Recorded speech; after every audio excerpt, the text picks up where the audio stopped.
Cozy villages, sprawling farms, shining temples, bustling markets. This is Japan during the Edo period. 250 years of peace, urban development, and the flourishing of culture led by the government at the time, the shogunate. However, this would all change when a captain from a developing nation at the time, the United States, visited to Japan in 1853. His name? Matthew Perry. This one man would kickstart a restoration that would revolutionize the Japanese military, navy, and government. This restoration of Japan would ultimately lead to the devastation of Japan and its people.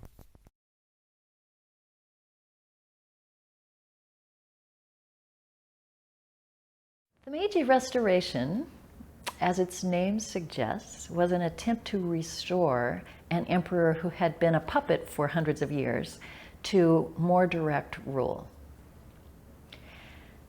That was a mixed enterprise that had mixed success. What it effectively turned into was the emperor became the puppet of a new faction, ultimately a military faction that led Japan down a very destructive path in World War II.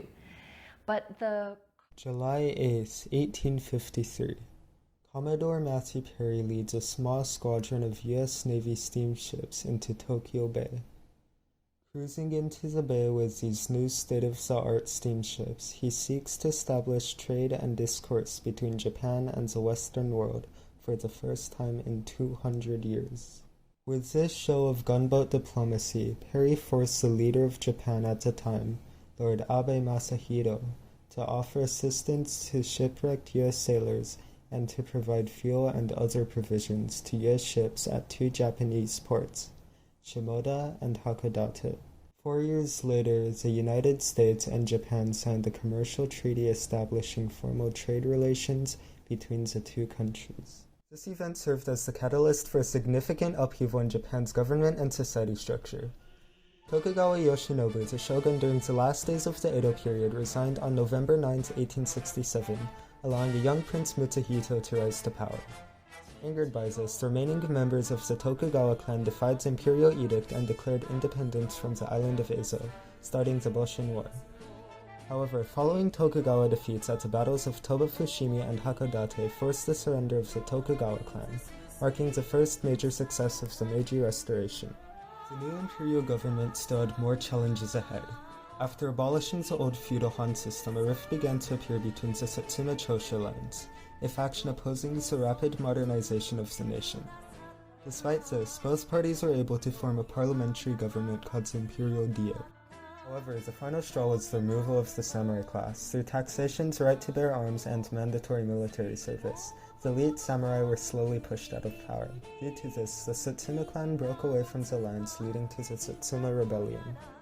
Initially, the Satsuma clan was able to seize minor victories. However, relief forces overwhelmed Satsuma forces and soon inflicted a disastrous defeat at the Battle of Tabaruzuka. Following this, the samurai would cease to exist, allowing Japan to reform into a modern militaristic empire. After the end of the Meiji Restoration, the Japanese Empire began looking towards the Chinese-held Korean peninsula, which led to the First Sino-Japanese War.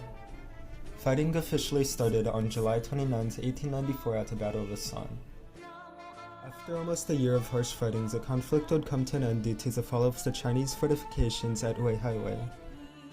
Following this defeat, the Chinese were forced to sign the Treaty of Shimonoseki in 1895, which saw the Chinese pay 200 million taels of silver, provide access to multiple shipping ports, grant Japanese trade favors, recognize the independence of Korea, and hand over control of Taiwan, the Penghu Islands, and the Liaodong Peninsula. Alarmed at the rise of Imperial Japan, Russia, Germany, and France quickly intervened, pressuring Japan to cede the Liaodong Peninsula to Russia for an extra 30 million taels of silver. Humiliated by the relinquishment of the Liaodong Peninsula, the Japanese looked to take back the peninsula. Although the Russian army vastly outnumbered the Japanese army, the Japanese hoped for an early decisive victory that would establish its influence over East Asia.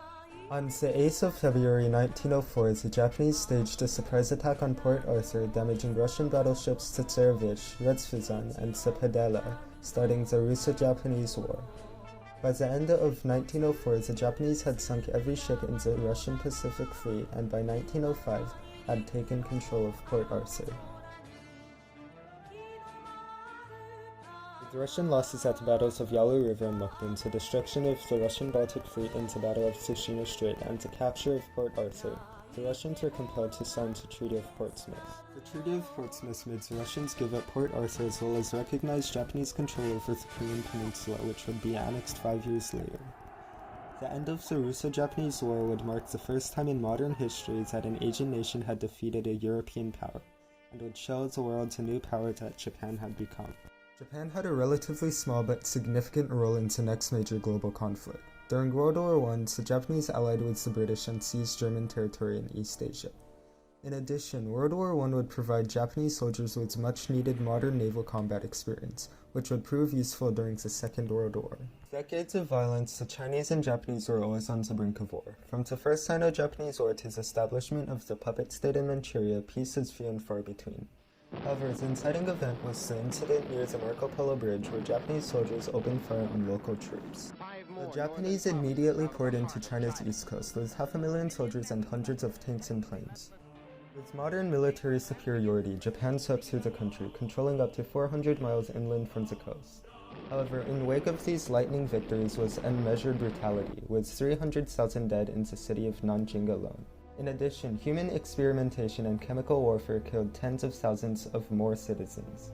Despite all of this, the war came to a stalemate due to China's size and scattered pockets of resistance, setting the stage for Western aid to push back the Japanese and rein in the rising sun. With the German invasion of Poland in 1939 and its blitzkrieg throughout Allied-held Europe, Japan watched as its longtime ally took control of the whole European continent. Like the Germans, the Japanese sought to expand and began to look to the oil-rich Dutch East Indies, Malaysia, and the Philippines. However, Japanese military leaders realized they must first cripple their greatest threat, the United States. Yamamoto Isoroku and other Japanese military leaders began to devise a surprise attack on the U.S. Pacific Fleet stationed at Pearl Harbor. They intended to deliver a knockout blow to the U.S. Navy and allow the Japanese to seize control of the Pacific without U.S. intervention. So on the 7th of December 1941, a date which will live in infamy, the Japanese sent a strike force of 353 aircraft to Pearl Harbor. This caused one of the worst defeats in U.S. history. The United States suffered 2,403 military personnel killed, the sinking of 5 U.S. battleships, 9 destroyers, and the destruction of 140 aircraft. However, instead of decimating American morals, this would unify the American people against the Empire of the Rising Sun. Nevertheless, the Japanese were able to initially catch the Americans off guard, and with America's unprepared military up against the might of the Empire of the Rising Sun, the Japanese were able to take control of various territories such as Burma, the Philippines, and Guam. However, the industrial might of the United States started to roar into action, pumping out planes, ships, and tanks to combat the Japanese. Through crucial victories at Midway and Guadalcanal, the Americans pushed back the Japanese and started a military campaign of island hopping, which saw the Japanese control of the Pacific dwindle for every lost island and the US presence nearing the mainland, leading to the bombings of Japan itself. With continued assaults from B-29 Superfortress bombers and thousands of demoralizing leaflets dropped on Japanese cities, the US hoped to avoid an all-out invasion of mainland and force a swift Japanese surrender.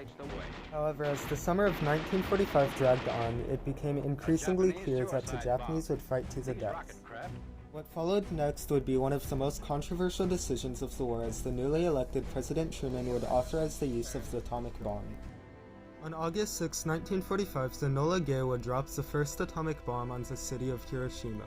3 days later, a second bomb would be dropped on the city of Nagasaki.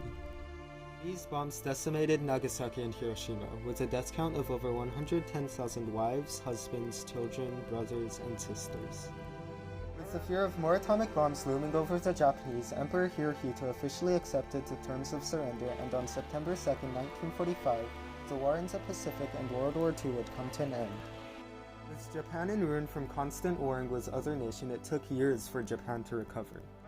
With over 2 million soldiers and citizens dead and 30% of the population losing their homes after World War II, the economy struggled to stay afloat, requiring millions of dollars in Western aid. Even over 75 years later, the aftermath of all these conflicts can still be felt today. While the Meiji Restoration ushered in a new frontier of Japanese history and helped the country modernize, it also created an imperial juggernaut whose constant lust for territory and natural resources slowly led Japan down the road of despair and destruction.